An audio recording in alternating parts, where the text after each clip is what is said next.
في ناس يشوفوا فقط أجمل 10 دقائق أو ربع ساعة من رحلة صناع المحتوى، لكن ما يشوفوا تلك الأيام اللي خلف الكاميرا. أنا عصام، وبعد ما صرت صانع محتوى سفر أكشف لكم اليوم الحقيقة اللي ما حد يمكن قال لكم ياها وما خلف الكواليس، لأنه على فكرة في قصص كاملة ما تنشاف ولا تنحكى، واليوم أنا بفتح لكم الباب كاملة وبحكي لكم القصة ياها بدون أي فلاتر. إيش؟ أسمع واحد يقول بيعمل اشتراك للقناة. اشترك حبيبي، وتعال نشيلك معنا في رحلتنا حول العالم، لأنه الهدف هو نزور كل مناطق العالم. اشترك، سبسكرايب، وشرفنا باشتراكك. خلينا طب ندخل بالمهم. طب ايش الحاجات هي اللي انتم ما تعرفوهاش عن ترافل فلوجر او صانعي محتوى السفر، مثلا جو حطاب كان او ابن حتوته او عصام؟ خلاص صرنا منهم. صناع المحتوى والترافل فلوجر يوروكم فقط اجمل اللقطات والمناطق اللي هم زاروها، اجمل شوارع، اجمل لقطة، ولكن تعرفوا ايش اللي ما يبان؟ الايام اللي ما فيها نوم، الصحيان بدري، احيانا تصحى الفجر فقط عشان تلحق شروق الشمس من المنطقة الفلانية عشان نقدر نطلع لكم افضل لقطة. احيانا اللقطات اللي تكررها اكثر من 20 مرة ومع ذلك تفشل، تروح الفندق وتشوف ان اللقطات اللي صورتها للمنطقة الفلانية او للمشهد الفلاني ما كانت كويسة، الزاوية ما كانت كويسة، الشخص اللي صورته ما كان كويس، وبالتالي ترجع وتعيدها مرة أخرى. هذه اللقطات كلها ما تظهر لكم. لما تشوف صانع المحتوى مثل جو حطاب أو عصام، تشوف نسخة مضغوطة من الرحلة، أسبوع من السفر، 5 أيام من السفر، تتحول فقط إلى 7 إلى 10 دقائق، بينما الحقيقة هي 7 أيام أو 10 أيام تصوير، 10 أيام تجهيز، 20 يوم شغل بعد الرجوع، والأهم هو تقريبا 15 يوم إلى شهر تجهيز وتضبيط الخطة اللي أنت أصلا بتروح لهذه المدينة عشان تصور فيها، وين المواقع اللي أنت بتصور فيها، ومع مين ممكن تصور، ومن الناس اللي ممكن تصور معهم. من الحاجات الأخرى اللي يواجهها صناع محتوى السفر وهي كثرة السفر يعني وداع أكثر من اللقاء. الناس مركزين على الفكرة وجوهر الفكرة انه انت والله تزور مناطق كثيرة وكل ممكن اسبوع او كل شهر في بلد، لكن خلف الكواليس هذه انه انت اصلا كل يوم تودع شخص اخر، كل يوم تودع منطقة، كل شهر تودع ناس تعرفت عليهم، كل يوم هناك وداع. فحينها تصير المطارات بيتك والقطارات غرف مؤقتة، وتبدأ تفهم انك مهما تحب المكان لازم تتحرك مرة أخرى، ومهما ترتاح مع ناس لازم بكرة بتفارقهم. وهنا أكثر شيء شاعري ومؤثر يأثر على صناع محتوى السفر، وفي كل مرة أودع حد أحس أنه جزءا مني بقى هناك. ومن هذا المنطلق تتحول أغلب علاقات الترافل فلوجر إلى علاقات سطحية. فالناس تسأل الترافل فلوجر ليش يا أخي أنت علاقتك سطحية؟ ليش أنت ما تتعمق؟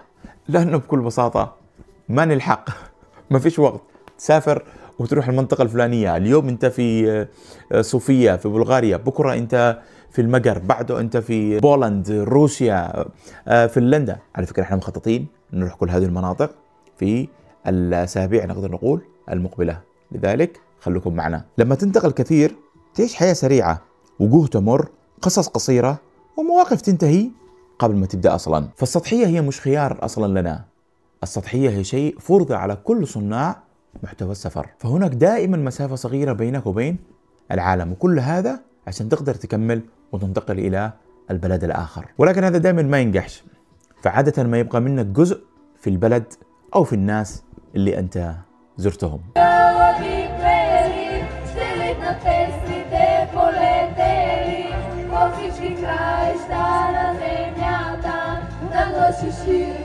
صناع محتوى السفر مو مسافرين عاديين أو سياح عاديين، لا، لأن الناس العادية لما تسافر سياحة أو لمكان معين 3 أسابيع مثلا، بتقضي كل 3 الأسابيع في السياحة وزيارة المطاعم وغيره والبرنامج السياحي اللي هم يقضوه.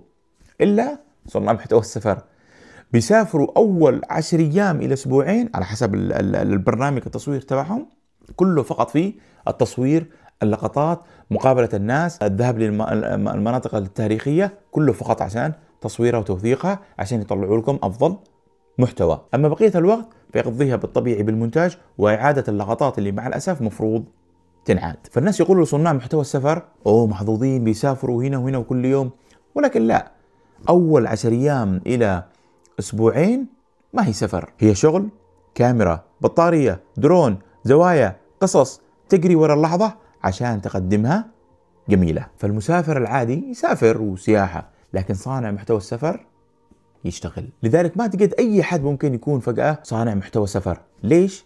إلا مفروض تكون هذه فعلا هوايته، ويكون فعلا هو محب لهذه الهواية، سواء كان التصوير أو السفر طبعا والمونتاج. غير كده ما بيكملش شهر أو شهرين من صناعة المحتوى إلا بيوقف. لذلك وجب دعم كل صانعي محتوى السفر. اشترك بالقناة، وهذا أبسط دعم ممكن تقدمه لنا. وطبعا أصعب جزء هو بعد ما يكمل تصوير الرحلة كامل. فبعد ما يكمل التصوير يبدأ هنا الماراثون. 8 دقائق فيديو تساوي من 40 إلى 60 ساعة مونتاج، موسيقى، تصحيح ألوان، اختيار اللقطات، حذف 80% تقريبا من الشغل عشان فقط 20% يطلع لكم بالشكل الجميل. وطبعا تسأل نفسك هل هذا يستاهل؟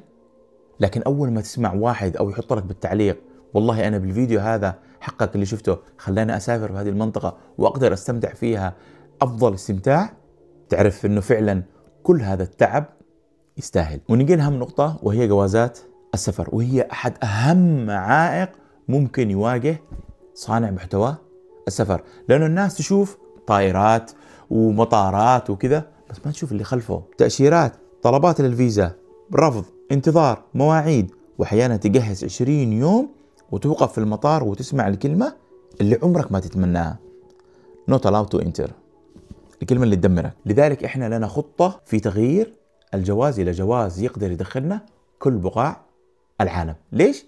لأنه خطتنا مثل ما قلت لكم نزور كل بقعة على هذه الكرة الأرضية عشان نجيب لكم أفضل محتوى ممكن تستمتعوا فيه. واحد أهم النقاط الأخرى وهي عدم وجود الروتين بالنسبة لصانع محتوى السفر هو الروتين. الناس يعتقدوا أنه حياة صانع محتوى السفر هي نفس بقية حياة الناس الآخرين، لكن هذا الأمر مختلف تماما، لأنه حياة صانع محتوى السفر حياة بدون روتين، حياة ما فيها أي روتين، دائما الروتين مختلف ووجوه مختلفة. فباختصار الروتين اللي انت يمر عليك نفسه كل يوم لمدة شهر تقريبا كامل وكوبي بيست، هذا مش موجود في حياة صانع محتوى السفر. فكل يوم مدينة جديدة وكاميرا جديدة وتحدي جديد ووجوه جديدة وتجارب جديدة ومدن وعادات وثقافات جديدة. قولوا لي بالتعليقات على فكرة إن كان هذا الأسلوب يعجبكم. ولكن في الحقيقة أنا سبق وقلت لكم في بداية الفيديو أنه في شيء يخلي صانع محتوى السفر رغم أن علاقاته كلها سطحية إلى أنه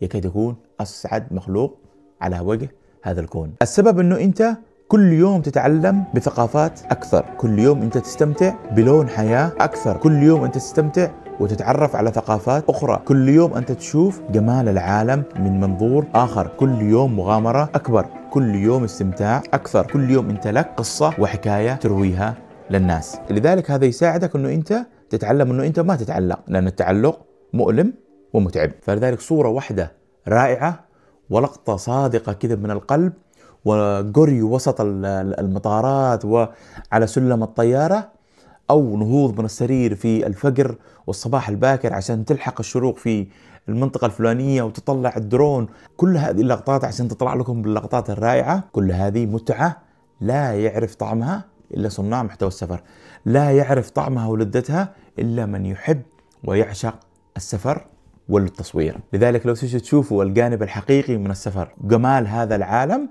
اشتركوا بالقناة وخلونا نكمل الرحلة سوا. سلام.